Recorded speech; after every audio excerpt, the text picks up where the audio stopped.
തിരുവനന്തപുരം പള്ളിക്കൽ പുഴയിൽ കുളിക്കാനിറങ്ങിയ രണ്ടുപേരെ ഒഴുക്കിൽപ്പെട്ട് കാണാതായി എന്ന വിവരം പുറത്തുവരുന്നു. പള്ളിക്കൽ പോലീസിന്റെ നേതൃത്വത്തിൽ തെരച്ചിൽ ആരംഭിച്ചിട്ടുണ്ട്.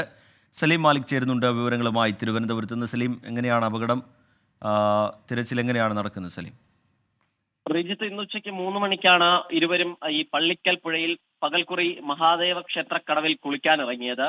അതിനുശേഷം ഈ രണ്ടുപേർ, അതായത് പള്ളിക്കൽ കൊട്ടിയമുക്ക് സ്വദേശികളായ ധർമ്മരാജൻ, രാമചന്ദ്രൻ എന്നിവർ ഒഴുക്കിൽപ്പെടുകയായിരുന്നു. അതിനുശേഷം ഇത് പോലീസിൽ ഉടൻ തന്നെ വിവരം അറിയിച്ചു. അതിന് പിന്നാലെ പള്ളിക്കൽ പോലീസിന്റെ നേതൃത്വത്തിൽ കാണാതായവർക്കായി തിരച്ചിൽ ആരംഭിച്ചു. പിന്നാലെ അവിടെ നിന്നും നാവായിക്കുളം ഫയർ സ്റ്റേഷനിൽ നിന്നും സേനാംഗങ്ങളും തിരച്ചിലിലെത്തി. സ്ക്യൂബ ടീം അംഗങ്ങളും പിന്നീട് ഈ പ്രദേശത്തേക്ക് എത്തി. ഇപ്പോഴും കഴിഞ്ഞ 2.5 മണിക്കൂറായി ഈ പ്രദേശത്ത് തിരച്ചിൽ തുടരുകയാണ്. ഇതുവരെയും കണ്ടു കിട്ടിയിട്ടില്ല. ഈ പ്രദേശത്ത് സാധാരണഗതിയിൽ അങ്ങനെ അപകടങ്ങൾ പതിവായ സ്ഥലമല്ല എന്നാണ് പറയുന്നത്. എന്നാൽ ഇടയ്ക്കിടയ്ക്ക് ഈ ഒഴുക്ക്, ശക്തമായ ഒഴുക്കുണ്ടാവുകയും ചെയ്യും. അതുകൊണ്ട് തന്നെ ഈ പള്ളിക്കൽ ഈ കടവിന്റെ വിവിധ വശങ്ങളിലായി നാട്ടുകാർ ഉൾപ്പെടെയുള്ളവരും ഒപ്പം തന്നെ പോലീസും സ്ക്യൂബ ടീമും ഉൾപ്പെടെയുള്ളവർ പരിശോധന നടത്തുകയാണ്.